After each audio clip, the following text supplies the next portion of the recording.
Bonjour à vous et bienvenue dans ce format Un jeudi, le format dans lequel je parle des jeux de société qui m'ont marqué. Tout d'abord, je vous remercie ceux qui viennent pour regarder la vidéo jusqu'au bout, pour commenter, donner son avis, mettre des petits pouces en l'air, vous abonner, tout ça. Je vous remercie. N'hésitez pas à donner votre avis dans cette vidéo, dans les précédentes. C'est toujours un plaisir de vous lire et de vous répondre. Aujourd'hui, nous allons parler de Dominion, un jeu de Donald Vaccarino. Je ne donne pas l'éditeur étant donné qu'il y en a eu pas mal de différents. Dominion, c'est l'ancêtre du deck building. C'est celui qui a posé vraiment les bases. Ça veut dire chaque joueur a sa pioche et va devoir améliorer cette pioche pour pouvoir réussir à faire des combos et remporter la victoire. Mais passons tout de suite aux règles. Voyons d'abord comment on dispose le jeu.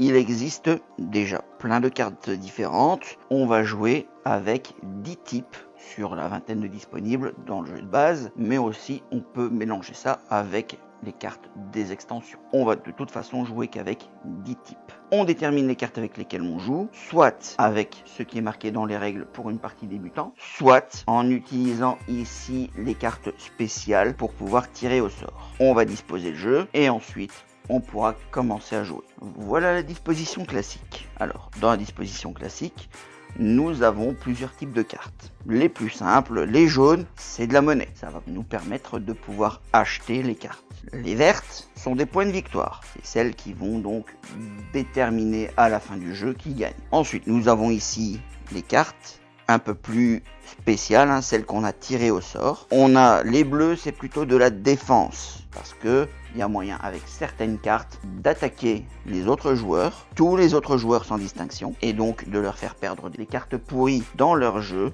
et des choses comme ça. Donc comme j'ai dit, les jaunes, c'est de l'argent. Ici, c'est de l'argent plus encore autre chose à côté. Les blanches, c'est plus des cartes neutres, dans le sens ce sont soit des actions, soit des attaques, soit encore d'autres petites choses. Et alors on a les violettes qui, elles, sont les malédictions, c'est ce qui pourrit le jeu de l'autre. Au démarrage de la partie, chaque joueur reçoit 7 cuivres, 1, 2, 3, 4, 5, 6 et 7, et 3 domaines. Les domaines, ce sont donc les plus petites cartes de points de victoire, mais elles pourrissent un peu le jeu, dans le sens où, vous le verrez par la suite, à cause d'elles, on va pas pouvoir faire ce qu'on veut. C'est un jeu de deck building, ce qui veut dire que chaque joueur donc a reçu ces 10 cartes, 7 cuivres plus 3 domaines, va les mélanger, et puis ça va lui faire sa pioche. Il va prendre de sa pioche les 5 premières cartes, ça va lui constituer sa main. Et l'un après l'autre, ils vont pouvoir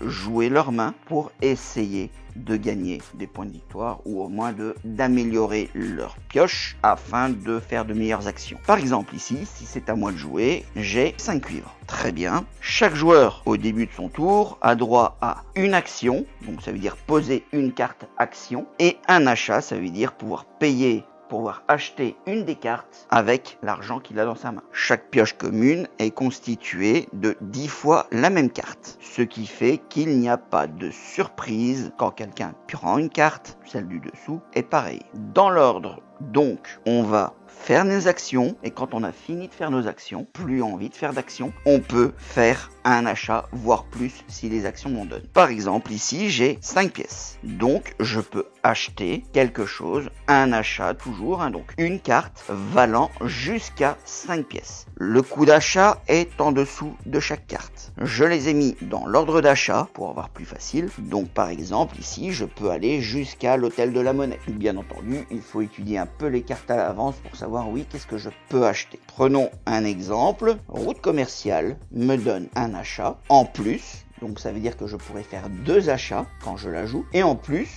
1 par jeton pièce. Les jetons pièces ne sont pas sortis ici, j'aurais dû les sortir, mais en gros ça permet d'avoir une mécanique un peu différente. L'évêque, ou même ici le monument, donne 2 pièces pour ce tour-ci, et en plus donne un jeton point de victoire lorsqu'on la joue. La carte full donne 3 cartes, donc ce qui veut dire que on va piocher dans notre pioche personnelle 3 cartes pour pouvoir après faire des combos. Bien entendu, tout ça ne vaut que si on a des actions. C'est par exemple ici le grand marché qui donne une action. Donc ce qui veut dire que quand on pose le marché, on a utilisé son action, mais le Grand Marché nous donne une action supplémentaire. En plus d'une carte à piocher dans sa pioche personnelle, un achat, donc 2 achats en tout plutôt qu'un, et 2 pièces à utiliser pendant ce tour.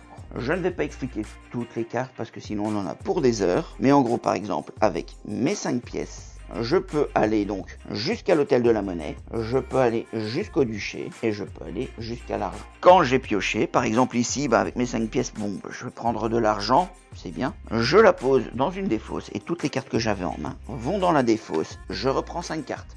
Ça tombe bien, au départ on en a 10, donc c'est 2 x 5. Les 2 premiers tours sont relativement faciles à comprendre. Et vu que j'ai eu 5 pièces au premier tour, j'en aurai plus que 2 au deuxième. Donc là il y a un peu de stratégie à mettre en place pour être certain. Ok, j'ai pris telle carte au tour précédent, il me reste autant d'argent pour ce tour-ci, qu'est-ce que je vais prendre? Le but c'est de se faire pendant son tour dans sa main un maximum d'argent, un maximum d'achats disponibles pour pouvoir acheter de meilleures cartes, voire les cartes à points de victoire. Le jeu se termine, il y a 2 conditions possibles. La première, c'est 3 pioches sont complètement vides, ou, deuxième condition, la pioche des 6 est complètement vide. Et ensuite, on compte les points de victoire pour savoir qui a gagné forcément.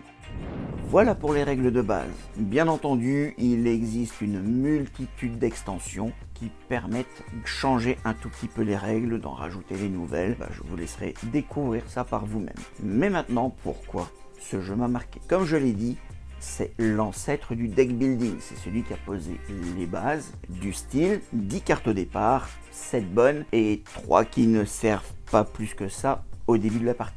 C'est aussi, et c'est mon avis personnel, le seul qui met vraiment ça en place. Il y a eu des copies, du genre encore récemment les Chevaliers du Zodiaque, qui essayent de reprendre le principe, mais il y a une saveur qui manque. Je dis pas que c'est mauvais, mais par rapport à l'original, c'est moins bon. C'est aussi un jeu avec beaucoup de rejouabilité, étant donné que avec déjà la vingtaine de cartes différentes dans le jeu de base, plus les extensions qui en rapportent à chaque fois une vingtaine de plus, il y a moyen d'y rejouer quasi à l'infini. C'est aussi un jeu facile à mettre en place et facile à ranger, et aussi c'est un jeu qui est très accessible même aux débutants, puisqu'il suffit de savoir lire, réfléchir un peu dans quel ordre on va jouer nos cartes, et puis dans quel ordre on va acheter les cartes. Bien entendu, il y a une petite phase aléatoire qui demande un peu d'adaptation, mais ce n'est pas très grave puisque normalement il y a un peu d'aléatoire, mais ce n'est pas très grave puisque le fait qu'on doive soi-même construire sa pioche diminue les chances d'avoir de mauvaises cartes,